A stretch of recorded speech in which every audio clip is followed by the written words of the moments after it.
Welcome to another episode of Preferred Walk-On, PFF's college football show. I'm your host, Max Chadwick, alongside my co-host, Dalton Wasserman. And Dalton, last week, we gave you all our mid-season All-American team. We're still basically at the midway point of the 2023 college football season. So now what we're doing is giving you our mid-season college football awards. College football is unique to the NFL in that there are so many awards in college football. I mean, there's like over 20 that we're going over today, man. So we're going to go over each and every one of those awards and who we think deserves those awards right now at the midway point of the college football season. But Dalton, before we begin our awards, we got to talk about this past weekend, man. It was an absolutely insane weekend of college football, headlined obviously by that awesome Oregon-Washington game that we got in Seattle. Oh, it's only weird because it was a carbon copy of the game last year and it was still just as good. I mean, the playoff race is on, the Heisman race is on. Washington, Oregon, what Notre Dame did to USC now turns their season upside down. You know, Kyle McCord at Ohio State's looking better and better every week. This playoff race is, I think, as open as any one we've ever seen. And this week and we got a ton of games coming this coming week too that are going to decide a lot of the rankings, a lot of spots in the initial playoff. I think the initial playoff rankings are going to be a blast because you've got, especially in the top six, every team has a case to be in the top four, and there's big wins left and right. The rest of the undefeated teams are well deserving, and you've got a handful of one-loss teams who are still, I think about Alabama, who are still lurking. This is a wide open race that's going to get better and better every week. Oh, yeah, Texas is in that too. I mean, you mentioned the top six, man. You can make an argument for the top six being number one overall. Like, there is an argument for almost every single one of those teams, man. But I'm glad you talked about the Washington-Oregon game a little bit and how awesome that game was, because that starts off with our first award that we're giving out. So we're going to go by player because some of these players get a lot of awards that we're giving out. This player wins the Heisman Trophy, the Maxwell Award, both of those given out to the best player in college football, and the Davey O'Brien Award, which is given out to the best quarterback in college football. Should not be a surprise to anyone. He's right now the heavy favorite to win the Heisman Trophy. Michael Penix Jr., the quarterback from Washington. And honestly, Dalton, it's almost a good thing that Washington won that game against Oregon because I think we still would have given this guy the Heisman Trophy, even if they lost to Oregon. But now, of course, after beating Oregon, he is the heavy favorite for everyone right now. He leads all quarterbacks in the country in overall grade. You see right there, passing grade as well. He's second in passing yards right behind Shedeur Sanders as well. Michael Penix Jr., you mentioned it last week. He's the most efficient quarterback in college football. And after the struggles that Caleb Williams showed, man, there's a strong argument to be made that he is the best quarterback in college football. And I would say he has been the best quarterback in college football so far this season. And right now, the Heisman Trophy, Maxwell Award, and Davey O'Brien really is not an argument, in my opinion. It goes to Michael Penix Jr. I agree. The combination of his success and his team's success is the best in the country. The Heisman race, I think last week we had it really between Penix and Caleb Williams, at least with the traditional numbers. You saw what happened with Williams and Notre Dame. Penix right now, he's, as a pocket passer, he does everything you want. He's got the arm strength, the accuracy, the pocket poise, and the toughness is special. This is not really good anymore. This guy is special. I would put him in the top 10 in the draft. I would take him, and I know he's a little older and he's got the injury stuff. I would take him in the top 10 in this draft. From what I've seen, especially in these two Oregon games, 2 years in a row, down in the last 3 minutes, and he goes in and makes special throws. It's getting ridiculous week in and week out what he can do with any throw against any coverage. You know, and Jalen McMillan was hurt again early in the game in the first quarter, missed the rest of the game, down a receiver, down on the scoreboard. Second half was getting away from them. And you talk about a guy that, you know, a lot of weeks he's dominant, but to find a way for the second year in a row against the same team in the biggest game of the year against a team like that is just unbelievable. It's the Heisman moment. It's the team's success. They're number 5, and honestly, you could argue them all the way up to 1. It's just a perfect combination. There's a couple other guys, I think of Jaden Daniels and Shedeur Sanders and guys like that who have the numbers, the production, and even the grading. Those 3 guys are top 3 in grade right now among quarterbacks. But Penix having the undefeated record, that moment against that team, again, it's his award to lose right now. And I'm not sure with the rest of the Pac-12 schedule that they're going to lose another game until at least the Pac-12 title game. They're the favorite to win the Pac-12 right now, and if that stays the case, he's going to win Heisman. Oh, absolutely, man. And also, you mentioned Jaden Daniels, Shedeur Sanders real quickly. Like, Daniels has 2 losses already. Shedeur has 3 losses already. Like, as much as we would give it out as based on how good the player is individual, it's hard to separate the team success, man. And so Daniels and Shedeur should be in the Heisman race, but I mean, they're really not in it right now with the way that their teams are playing. So yeah, it is Penix's to lose right now. I mean, right now I think Dylan Gabriel and JJ McCarthy I think are right behind him in terms of odds, but he's like minus 150. They're like plus 1,000. Like, it is a major gap between him and everyone else right now for the Heisman race. Absolutely, and I think you've got 2 cases in Daniels and Sanders where you've got them carrying teams with major flaws, especially on defense. And I mean, if those 2 teams even had 1 loss, let's say, you would have a really tight race. But like you said, the fact that they're already out of the playoff race, and I know that shouldn't be everything when you talk about it. I think you do get some bonus points there if you're carrying a flawed team. Look, Shedeur Sanders is pretty much winning games by himself. I would still say, even with 3 losses, he was outside of 1 throw. He really was not the reason they just blew that lead to Stanford. He should still be going to New York if he keeps playing like this, at least going, right? But Penix as the number 1 it's unquestioned right now. We could debate 2, 3, and 4 who else is going to show up there, but Penix is number 1, and it's really the winning, if you want to call it the tiebreaker, is fine. But he's also just so efficient. I mean, I don't really know. If you ask me, how do you beat Michael Penix? I kind of don't know, to be honest with you. He just makes every throw off every platform. In the pocket. I mean, he was playing through some sort of injury in the second half of that game as well. I don't know if they're going to come out later on if he's got a broken rib or something. Like, something was bothering him, and he still found a way to get through it. It's unbelievable what he's doing right now. Yeah, absolutely. So you want to move on to the basically our defensive player of the year award now? Absolutely. You've got them all combined into one. The Bednarik, the Nagurski, the Lombardi, the Hendricks, every bit about it. And we've been talking about this guy for probably about a month now. He's sweeping all the grading, all the PFF grading. Latu for UCLA. It's unreal. You see it right there. 93.7. It leads all defensive players. He's going to go top 10 in the draft. He's the best, most consistent defensive end in the country right now. 91.9 pass rush grade is 3rd in the country. 29 pressures, 6 sacks, 3 forced fumbles, an interception. And you look at, they did just lose to Oregon State, giving up, I believe it was 36 points. Wasn't because of him. He still had a sack. He had 4 defensive stops that led the team. 81.9 pass rush grade. UCLA at almost no point. I mean, even this week, their defense on the whole struggled, but Latu didn't. He's as consistent a force as it gets right now. He's a problem for anybody. I don't care the opponent. And Oregon State, we're going to get into in a little bit here. They have arguably the best offensive line in the country. Mm-hmm. And Latu still found a way to make his presence felt. He's right now just the most consistent force on any defensive line in the country. And no matter how much UCLA's offense may be struggling for stretches, he is the number 1 problem when you play UCLA. And the reason that they're still, despite this past week, because we talked about it last week, this game could have got weird, or it did get weird. Between the matchup was so much fun to see. UCLA's D-line against Oregon State's O-line. Latu showed up. There's some other parts of UCLA's team that didn't show up, but Latu shows up, and he shows up every single week.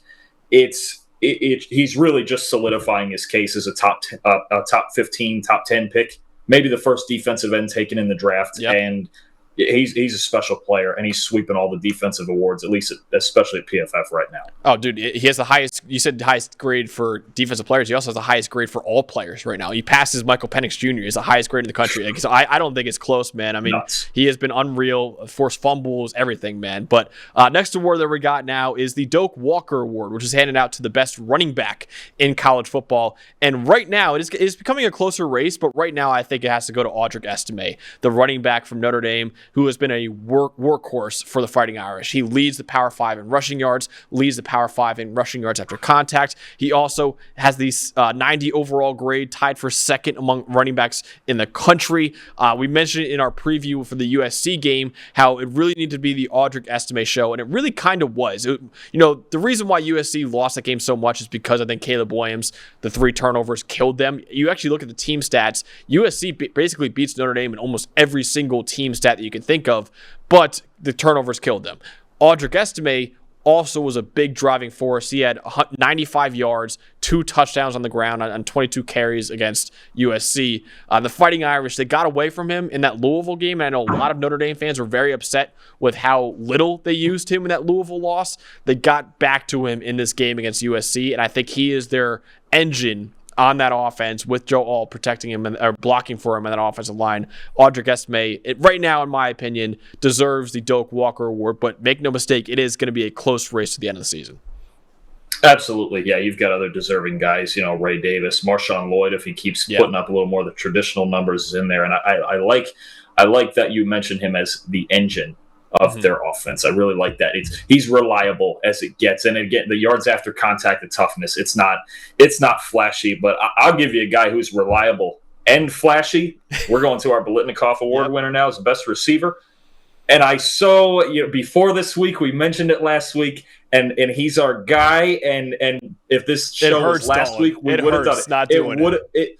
A week ago, this would have been Luther Burden, but he got injured early in the game.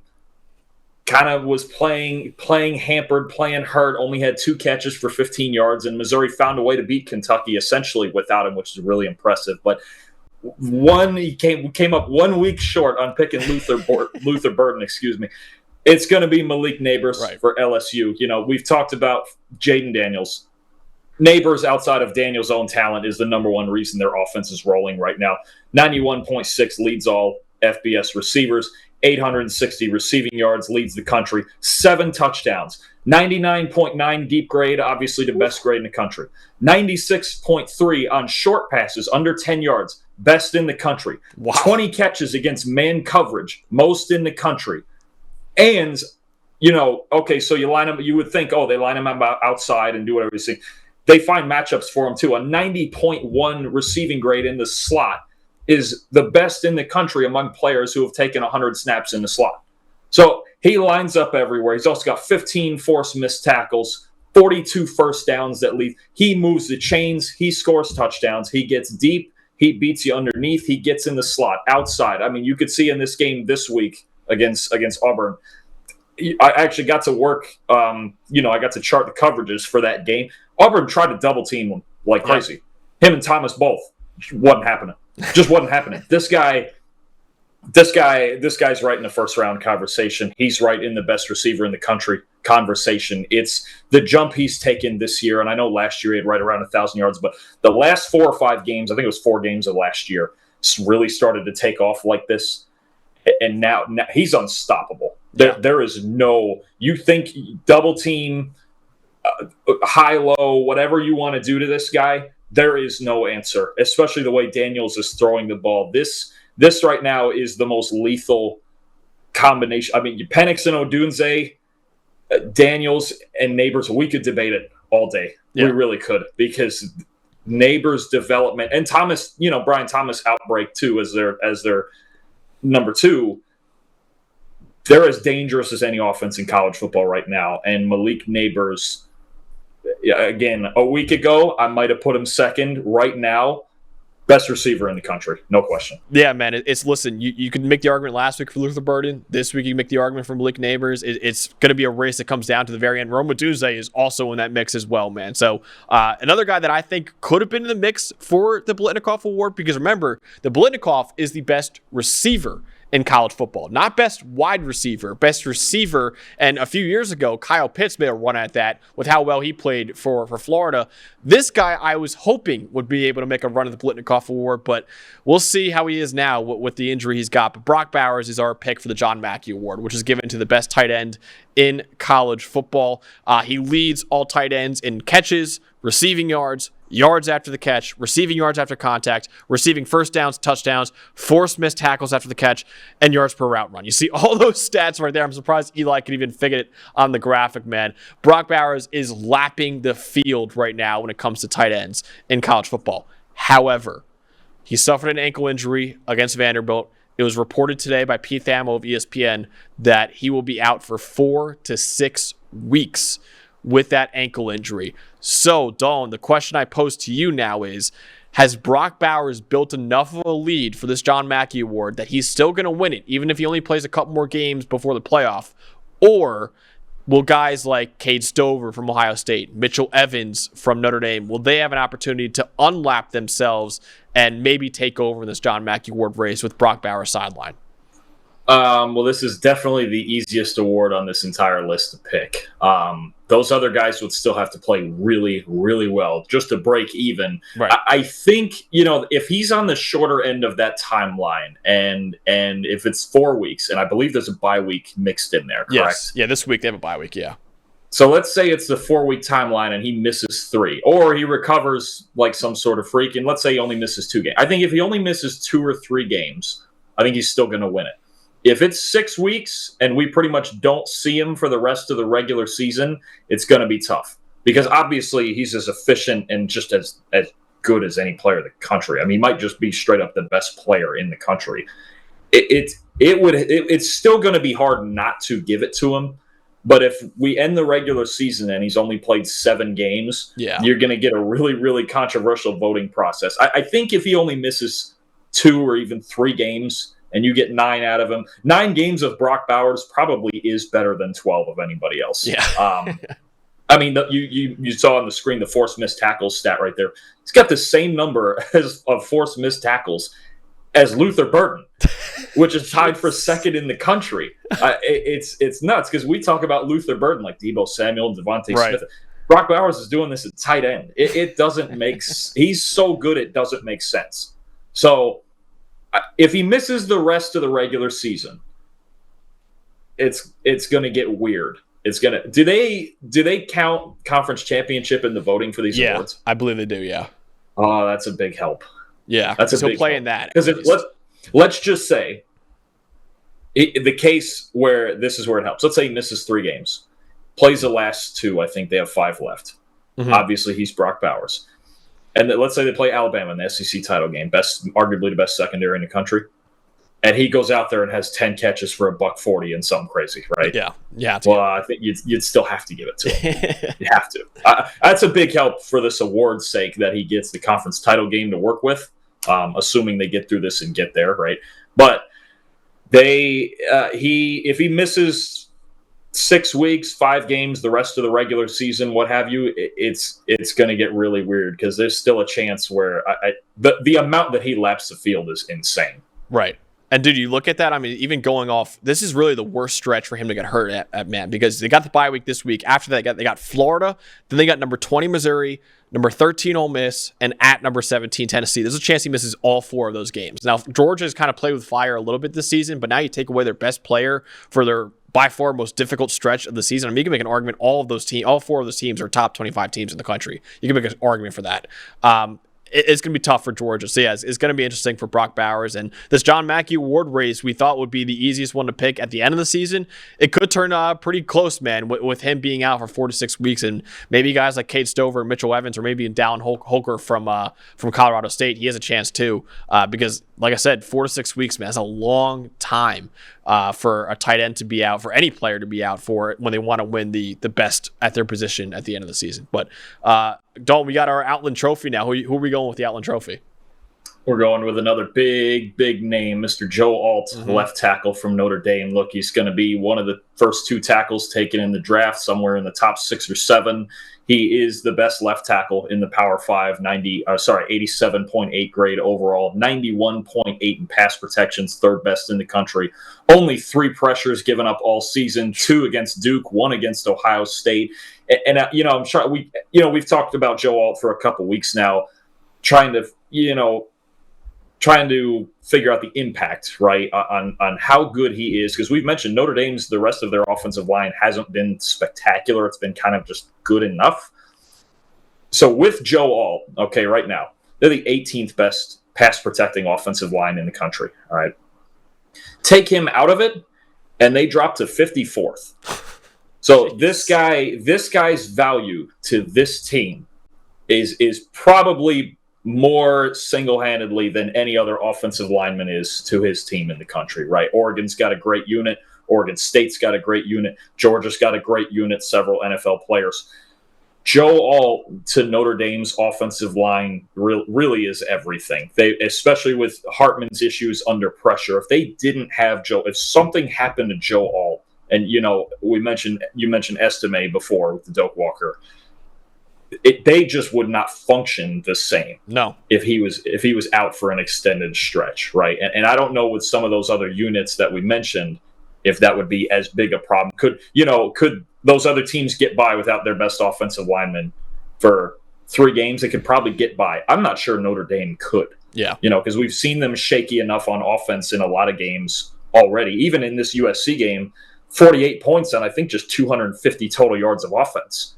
So it's not like their offense dominated the game. They just kind of started milking the clock and letting their defense work, and the turnovers and all. It was really a team win more than an offensive win when you see, they put up 48 points. Wow, well, yeah, but they didn't have to work too hard for it. So Joe Alt, look, we've mentioned this already, the best all-around tackle in the country, one of the best all-around players in the country. And to me, his value, there's some other really deserving candidates, man. Talisi Fuaga, Javon Foster is an excellent football player. Joe Alt, though, his value to Notre Dame, I think, is the tiebreaker here. And he's, again, you're going to hear his name all the way through April and beyond. He's going to go in the top 6 or 7 of the draft. He's that good, and what he brings to this team is immeasurable. Yeah, absolutely. Great kid off the field, too. We have an interview with Joe Alt if you guys want to check it out as well. He's fantastic. And I agree with you, man. I think that's a great point you made. The value he brings versus a value that Talisa Fuaga brings, which is still very high. But Oregon State's offensive line is loaded everywhere else, too. Joe Alt really is the star of that unit. So I think it's a great point that you made. Moving on to the Remington Award now, which is given to the best center in college football. And this guy's parents have been liking a ton of our tweets, Dalton, when we tweet about this guy. They love him. We love him too. Jackson Powers Johnson. You mentioned that Oregon offensive line, how dominant it is. It's really Jackson Powers Johnson, I think, is the main reason for that right now. He has been unreal for Oregon, especially as a pass protector. He leads all centers in the country with a 90 pass blocking grade. He also has 0 sacks allowed and only 1 pressure allowed on 230 pass blocking snaps. Right now, there are only 5 centers in college football that have 1 pressure allowed on the season. Jackson Powers Johnson has the most pass blocking snaps of all 5 of those centers. He has been lights out in pass protection this year. And also, it's not just that, man. He's 8th among FBS centers with a 77.1 run blocking grade. So he is by far and away the best pass protector in the country, and he's a top 10 run blocker in the country at the center position as well. There are other guys that have a real case for this. Cedric Van Pran from Georgia has been unreal this year. Matt Lee from Miami has also been fantastic. It is a close award to pick, but I think right now JPJ is the guy that I would go with and the guy that we would go with for the Remington Award. Yeah, I agree. I mean, Oregon's pass protection, it's the best part of their team, and it showed again against Washington. They only allowed 1 sack. Nix was mostly clean on the day. In the run game, too, I think they were over 200 yards again in the biggest game of the year. They lost. Oregon will never lose a game because of their offensive line. And Powers Johnson, I mentioned it last week. It's so impressive to me that last year he was an elite right guard and moves over to center this year and is the best center in the country. You just talked about sheer talent and the versatility. Look, if an NFL team wants to play him at center, cool. If they want to play him at guard, cool. That versatility is going to have him, if nothing else, in the league for a long, long time. It's incredible. I believe he was the 12th best guard in the country last year. And to move a spot, that's not easy. Moving to center, especially with everything that goes on mentally at the position, is not easy. It's really been incredible what he's done. And that unit, being the leader of that unit, they're an easy top 5 unit, and they will those front 5 will never be the reason that team loses a game. No, never. So who are we going with for the Buckus Award, Dalton, for the best linebacker? This is a fun one because this is a team and a guy that we haven't got into yet. How about Edgerrin Cooper from Texas A&M? Currently the highest graded linebacker in the country. He's seen 87.5 there. 7 sacks, leads all linebackers. Solid in the run game, 86.8. That is 9th best in the country. Solid in coverage with a grade around a 77. This guy, he is, if you like linebackers, if you like just watching linebackers, this is your guy to watch. He is like, I don't know how, it's hard to describe. It's like he's like a linebacker's linebacker, like kind of old school, but like still has like new school athleticism. So like, the sacks aren't from like, he's not like Harold Perkins or Micah Parsons where he's on the edge. He only once in a while he gets on the edge. Good blitzer, sneaky speed for his size. I believe he's 6'2", 6'3", and 230. Sneaky speed. And he's figured it out this year. The last 2 years, I believe a 64 and a 66 grade, and now he's leading the country above an 87.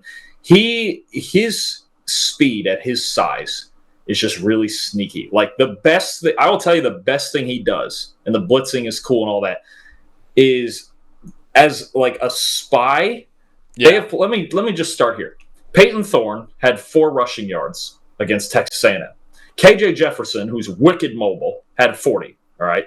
Jalen Milroe, who's as freaky a runner as it gets right now, had 12 rushing yards against Texas A&M. And Joe Milton had 45, which is the season high for a quarterback against Texas A&M.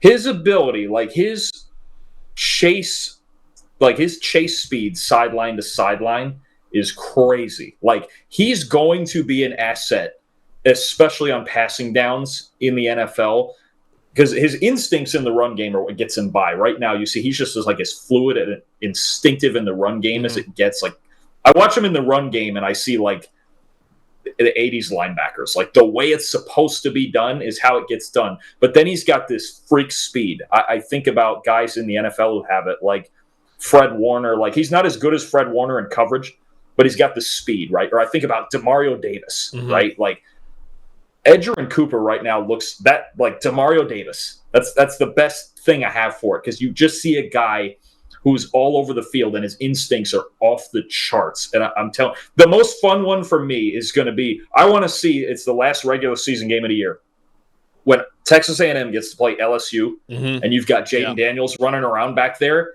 and Edgerrin Cooper trying to chase him down.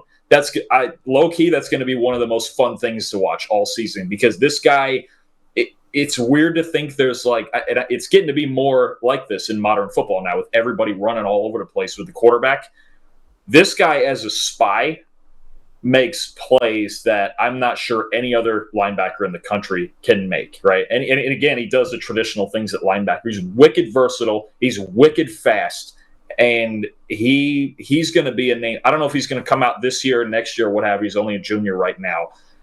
He's going to be a name to watch probably, if I were guessing, with the way linebackers go in like a late first, early second round conversation. But his physical skills, and I think this year his instincts, his football IQ have taken a huge, huge jump. It's going to be fun to watch him. I can't wait for the LSU game with him. Dude, I can't wait either. And yeah, you mentioned it. Like, he is so smart, man. I was watching some of his tape earlier today, actually, and he's a guy that, like, he's 230, so he's not like a huge linebacker. So when you get your hands on him, like, it's pretty easy to take him out of the run game. The problem is it's not easy to get your hands on him, man. He's constantly dipping under blocks, always in the right gap every single run play, it seems like. And like you mentioned, that speed, man. I mean, he was chasing down Jalen Milroe on a number of plays, which was very impressive. So a guy that we didn't bring up in our midseason All-American team, he wasn't one of the 2 linebackers that we picked.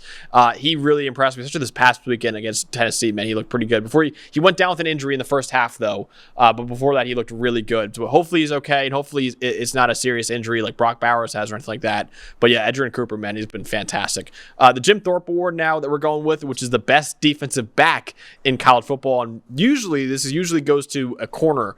This year, I think the best defensive back has been Malachi Starks, the safety from Georgia, who has a 90.2 grade, leads all safeties in the country. He's the only safety who's top 10 for both coverage grade and run defense grade. We mentioned him last year, how he was a top 10 recruit coming out of high school. All the hype was on him. He started for that Georgia defense as a true freshman. You know Kirby Smart, man. You better be ready to play. He's not going to start. You got plenty other 5-stars to play there. So you're not going to be starting unless you're truly special if you're a true freshman. Malachi Starks did that. He had the most snaps on that defense as well in that last year's national championship run. He was solid. He had around like a 75 grade last season. This year, he's become the best safety in college football. In my opinion, the best defensive back in college football, man. His game is so well-rounded, and I think he's going to be one of the better safety prospects that we're going to talk about when the 2025 NFL draft comes around, man. I remember Kyle Hamilton was one of those guys. Derwin James was another guy like that. I think Malachi Starks, that's lofty praise for him. I think Malachi Starks could maybe join those two as the best safety prospects that we've seen.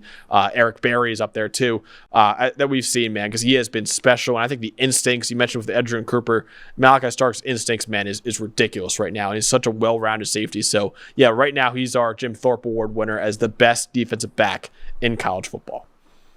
Yeah, I totally agree. And what Georgia and Kirby Smart can do on defense, that's really the primary reason that they could three-peat, right? And I know the Brock Bowers injury is devastating, but Starks and especially the secondary, look, we've talked about Georgia's pass rush kind of struggling a little bit. They lost a ton of guys in the front seven in the draft. There's no denying that. But Starks, their ability to prevent big plays defensively and keep games in the box, because their offense is kind of forced to keep games in the box, even more so now, although we've seen Beck break out the last 2 weeks.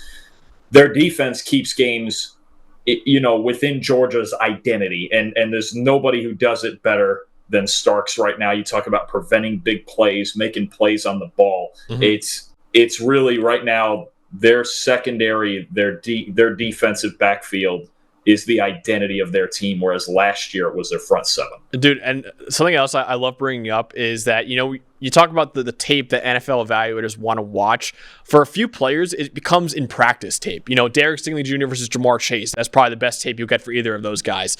Kayvon Thibodeau against Penix Sewell. This might be one, too, where it's like, all right, NFL evaluators might go to them and say, listen, I don't want to see Bowers' tape against anyone else besides Malachi Starks in practice, man, because obviously safeties and tight ends usually match up with each other. Yeah, that could be very fun to tape to watch, too, man. And it is special what Georgia has in Malachi Starks and Brock Bowers, obviously. So, Dalton, there is a pretty clear favorite for the Paul Hornung Award, at least before the season and especially after week 1. But with the injuries suffered recently, is this guy still the favorite? Is this guy who we're going with for the most versatile player in college football? Yeah, he has to be. Travis Hunter from Colorado is redefining versatility, or if he's not redefining it, he's following in Deion Sanders' footsteps, right?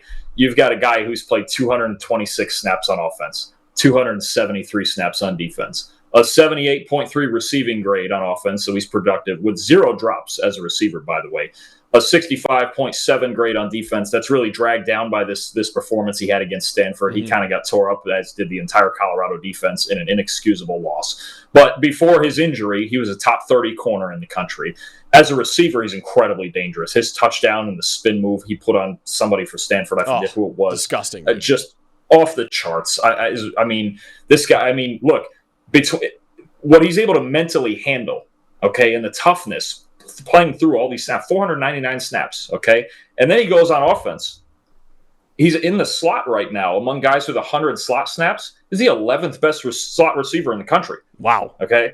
Between the numbers, all right, you talk about toughness, talk about endurance, you talk about versatility. Between the numbers, an 89.2 receiving grade, that's 10th best in the country. He doesn't make catches, he's made a couple, but he doesn't make catches in space. They ask him now to get in the slot and make tough catches over the middle, physical catches.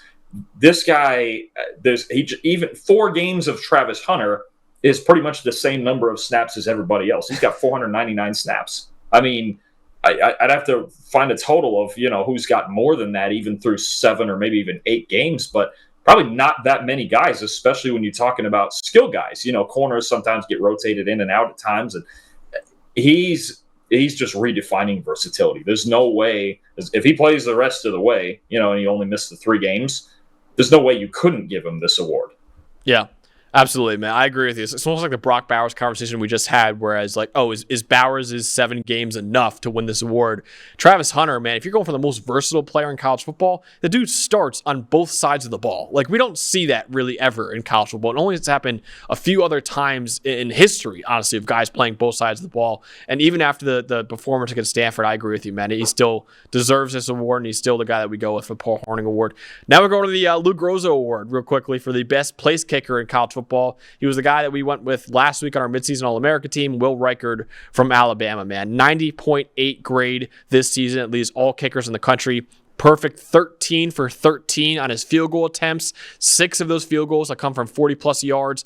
Also, he's made all 21 of his extra point attempts as well. So Will Reichard has been the best kicker in the country, but I want to shout out to Graham Nicholson from Miami of Ohio, because he also has made all of his kicks this year, and a lot of them have come from deep as well. So Graham Nicholson is going to make it a really good case, I think, for this award, but right now we go with Will Reichard for the best kicker in the country award. Yeah, and I'll transition right into the Ray Guy Award for the best punter. You've got Matt Hayball from Vanderbilt. And there's always the jokes that the punters on bad teams are the best because they get the most reps. Well, it's hard to disagree with it. But highest graded punter in the country, 3rd in yards per attempt, 2nd in net yards per attempt, a long of 71. Obviously flips the field for Vandy for a team that needs the field flipped a lot. And I just want to shout out the fact that he's a Florida Atlantic transfer. He spent his first 3 years down there before the last 2 at Vandy. Plus, FAU has Greg Joseph as the kicker for the Minnesota Vikings right now. So they're becoming a place-kicking powerhouse, if you haven't noticed. So, best punter in the country, Matt Hayball, FAU transfer, Vandy, SEC, going to get a shot in the NFL. Pretty clearly across the board with the statistics, the best punter in the country. Yeah, go Owls, man. I didn't even know that he's come from FAU, so I love that. But so a little bit biased from Dalton there, but no, Matthew Hayball has really been the best punter in college football. The Johnny the Jet Rogers Award now, which goes to the best return specialist in college football. This one, I think, has to go to Zachariah Branch, the receiver from USC, the true freshman receiver from USC. Dalton has seen Tyreek Hill glimpses with him. I say Jalen Waddle as well. I mean, whichever Miami Dolphins receiver you want to go with, man, this guy's absolutely electric. He is the only player in the country with a kickoff return touchdown and a punt return touchdown this season. His 2 return touchdowns are tied for the most in the country.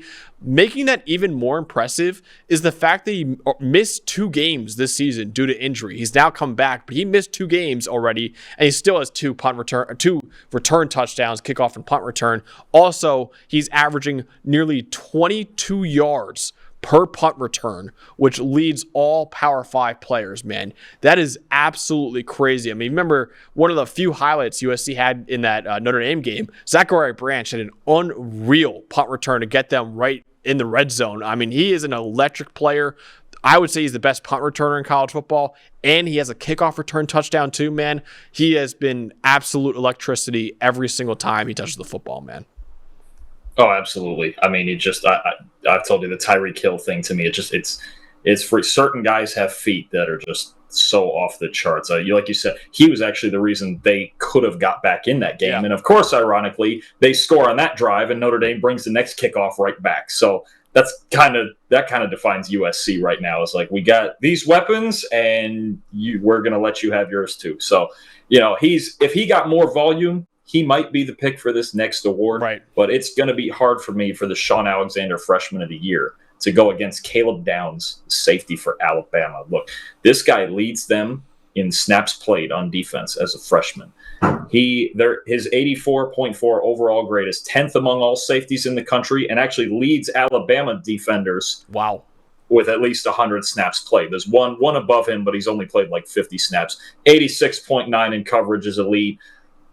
2 pass breakups, 2 interceptions. And we've talked about that whole unit. We've talked about Kool-Aid McKinstry, obviously. Terrion Arnold, we went over last week at corner. Caleb Downs, this entire unit is so loaded. It's insane. They're the 2nd highest graded secondary in the country behind Iowa. And they have a bunch of young kids. And Caleb Downs is the youngest among them. But he's, so far, and it seems to change week to week because they're all this close together, all these guys. That's how good they all are, right? You've got McKinstry is the biggest name, and we went over Terrion Arnold last week, and now Caleb Downs. They're so loaded in the secondary that this is the reason they're winning ball games. I mean, they just don't give up any big plays at all. Yeah. Same thing as Georgia with Starks. Honestly, Downs is this year's Malachi Starks from last year. Yeah, right? Just even better.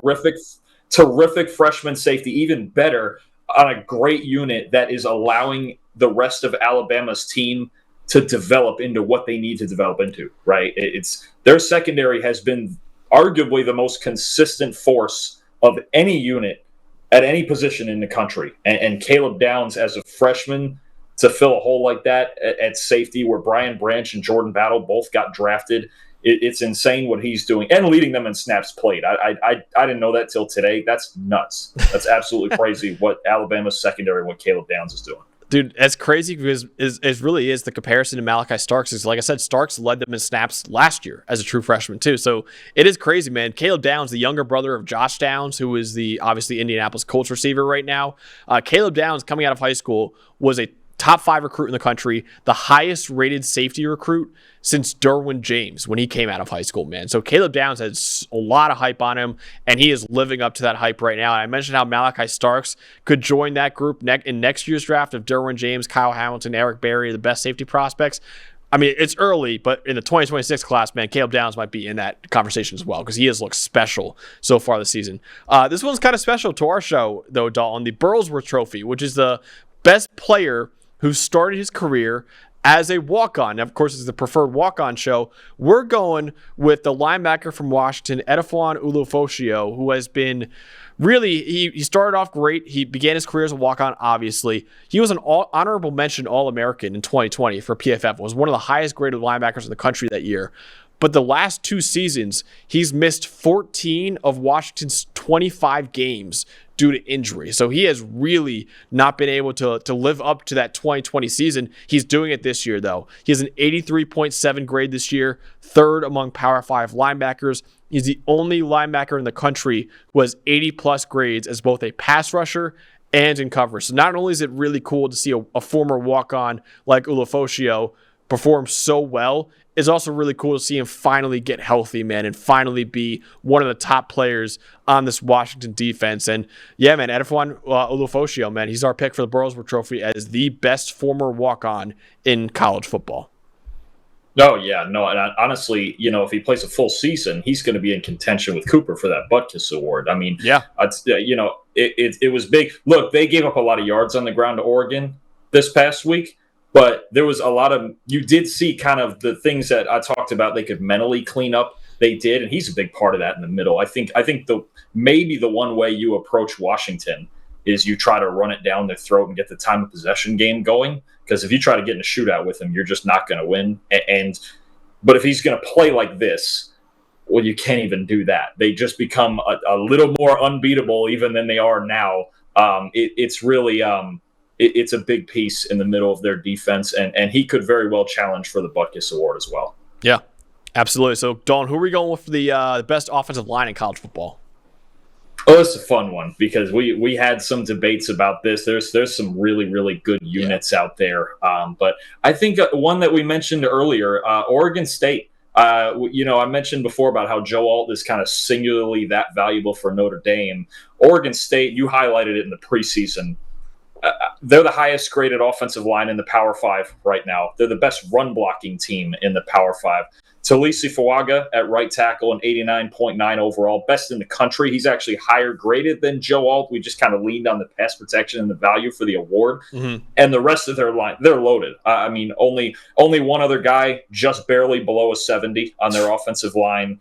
5.5 yards per carry for a team that everybody knows is going to run the ball. And for a team with DJ Uiagalelei, who has had 2 spectacular games and 5 really, really mediocre games, everyone in the stadium knows Oregon State's running the ball, and they still run you right out of the stadium. Yeah.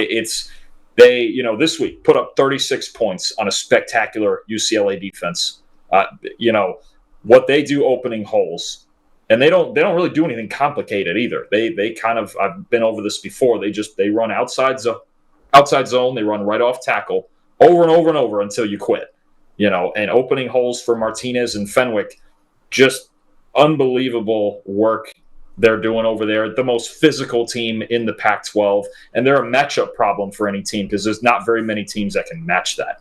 No, absolutely, man. So yeah, I made the argument for Georgia, but I think Oregon State is right up there with it, man. So that's one of the closest awards I think we have right now. But Oregon State, like I said, man, is mauling people right now. It's crazy what they're doing in that run game. The Home Depot Award. This is another one that came down to the wire, and truthfully, Dalton, I still don't feel great about any of these picks for them because I think there's 3 or 4 guys that you can make a strong case for. We're going with the Home Depot Award, which is the best coach in college football. We're going with Brent Venables from Oklahoma. But like I said, I think Mike Norvell from Florida State has a strong case. Kalen DeBoer from Washington has a strong case as well. We're going with Venables right now. He had his first year at Oklahoma last year. It was their first losing season in the 21st century. But the reason why I had Oklahoma pretty high in my preseason rankings was because 5 of their 7 losses came by single possession games, and 4 of them were by 3 points. So I mean, they were 0-5 in one possession games last year. 5 coin flips they lost. I mean, they really were not as bad as the 6-7 record would indicate. This year, they already have as many wins as they had all of last year. They're 6-0 right now. Every opportunity to make the college football playoff. They already beat Texas. That was their signature win of the season. Now they're one of the top teams in college football. And like I said, they have a pretty easy path in terms of the rest of the season. They don't play a single ranked opponent for the rest of the regular season. They got UCF, Kansas, Oklahoma State, West Virginia, BYU, and TCU. Then, of course, probably going to be a rematch against Texas in that Big 12 title game. If they win that, they can make the college football playoff, man. So it's crazy what they're doing right now. Brent Venables has done an excellent job. That defense is night and day. Oklahoma is one of only 4 schools in the country that is top 15 in EPA per play on offense and on defense. I think Jeff Lebby, their offensive coordinator, has a case for the next award we're going to talk about, which is the best assistant coach in the country. But right now, man, that defense is playing lights out. The offense is playing really, really well. Dylan Gabriel is in the Heisman conversation, at least right now. Oklahoma has been one of the best all-around teams in college football. And for them to go from a sub-500 record last year to a top 5 team in the country, you can make an argument for this year. That's why we have Brent Venables as our coach of the year right now.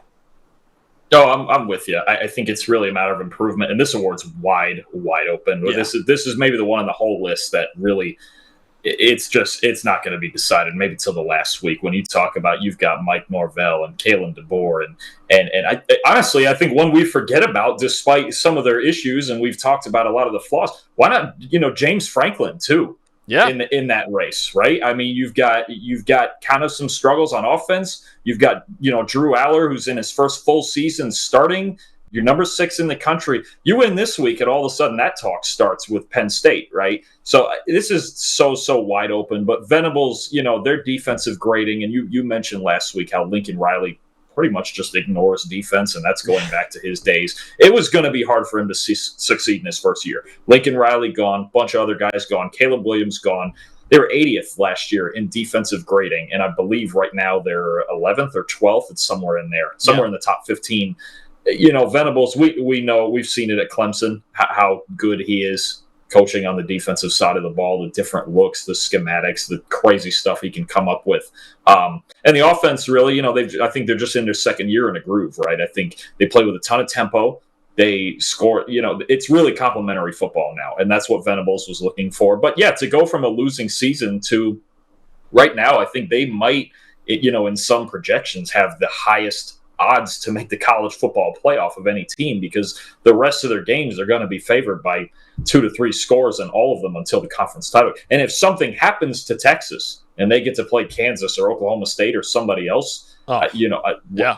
I mean, that week, last week was the biggest win for Oklahoma in a long time. Mm-hmm. It really was, because you're square. You went from this is possible to, we're here now. We are in the national title or the playoff conversation. And for Venables to go from a losing season to that quickly is really impressive. Yeah, absolutely. So Dalton, the final award that we have, which is the Frank Broyles Award, like I mentioned, for the best assistant coach in college football. Who are we going with for this award? Oh, I get to take my guy. I love it. I didn't get to do it before with the Biletnikoff. I had to take Neighbors over Burden, but Kirby Moore, offensive coordinator for Missouri. Look, 6-1, number 20 in the country right now. Let me just give you the contrast before he got this. His first year at Missouri, okay? Last year, they were 81st in offensive grade. 81st in the country, 4th worst in the SEC. This year, they're 10th. All right. They've got one of the best left tackles in the country, Brady Cook. All right. Last year, 66.7 passing grade, 17 big time throws, 18 turnover worthy plays. This year, those numbers are 80.2 on the passing grade, 16 big time throws in just 7 games, and only 7 turnover worthy plays. So he's turned Brady Cook completely around. He's throwing darts into every coverage at all levels of the field. Luther Burden now, we just talked about him as one of the 2 best receivers in the country. Last year, he had under 400 yards, less than 400 yards as a freshman, okay, which actually 398 yards as a freshman is like okay, but it's not noteworthy, especially on that team. This year, 56 catches, over 800 yards already, 91.6 receiving grade that leads the country, tied for second with 16 forced missed tackles. All levels of the field. The layers in this guy's offense and what he's doing with a sophomore superstar receiver who had less than 400 yards last year. A quarterback who, at the beginning of the year, you could probably question why he's even starting. Yeah. Okay. Another, Theo Weiss, who's kind of an Oklahoma cast-off, right? A transfer out of a team that went 6-7 last year. Mm-hmm. A walk-on. I think is it former FCS or D2 running back in Schrader. Yep. Oh, I forget where he came from. I'm but it was right now. Yeah. He is a walk-on though, former walk-on. Right. So you take all those pieces. That's really kind of I don't want to say a ragtag group of pieces, but kind of is. But he's taken this and he's made it an elite offense. I would say just because they lost to them and just barely lost to them, LSU is probably the best offense in the SEC right now, and I might put Missouri second behind him, especially with Georgia being without Bowers. I agree. Yeah, so Cody Schrader came from Truman State. I don't even know if that's it might be a D2 school, man. I don't even know if that is a FCS I think school so. or not. It's D2. Yeah. Crazy. Going from a D2 school to being the starting running back on an elite offense. And I'm telling you, this is not just, hey, I found some talent that nobody knew about, because it kind of is, but also schematically, I've said this before, you look at the way they run their offense, all right? There are some layers of Sean McVay's offense in it. Mm-hmm. There are. It's just there are times when guys are running so open because he's got the right play call, just set up against the right coverage. And Brady Cook, what he's done to get Brady Cook to understand the layers of the offense is so impressive. And I'm going to be honest with you, against a solid Kentucky defense, with Luther Burden hurt early in the game and finished with 2 catches for 15 yards, they still find a way to put up 30-plus and win the game. Look, great coaches can win with great players. Right? Even average coaches can win with great players, right? This guy's best player had 2 catches for 15 yards. The guy that their offense is centered all the way around, and they still found a way on the road to put up over 30 points against a good defense. If you would have told me last week, hey, you're picking this game, Luther Burden's kind of basically out of it, though. I'm a little worried. Yeah, I'm probably a lot of worried because of how good that guy has been, and for Kirby Moore to go and find a way. Look, it wasn't Brady Cook's best game. It wasn't their offense's best game. They're not going to play their best game without Luther Burden. But they still found 30-plus points. They still found a win on the road against a good team. All right, Kentucky's, especially defensively, Kentucky, outside of the Georgia game, is a reasonably good team. That actually seals it for me, the fact that he did it without Burden. I've seen it high-flying and doing all that stuff. Cool. The fact that they got that win, that game for both of those teams with the rebound, off of big losses, was the game of both of their seasons. And Missouri, without their best player, came away with it. Kirby Moore, to me, especially his first season, I would take him for this award, no question. Yeah, man. I honestly, I went with a different guy originally, but now I think you might have convinced me, man. I think Kirby Moore really is the Frank Boros Award winner. And yet, like you mentioned, man, they lost Burden in that game. They still put up 38 points on Kentucky. So it's like you don't even really realize that Burton's not playing in that game, and they put up 38. It's not like they just beat Kentucky in a 17-14 slugfest. Like, Kirby Moore's offense still put up a ton of points, man. So that's a great pick. I love it. And that's what we got for our mid-season college football awards. We're now at the second half of the season now. We have a major Week 8 preview coming for you guys on Wednesday with some massive games, another 4 ranked games that we have on the Week 8 slate. So make sure you guys are subscribed for that. But that's what we got for our mid-season college football awards. For the GOAT producer Eli back there, for Dalton Wasserman, I'm Max Chadwick, and we'll see you guys next time.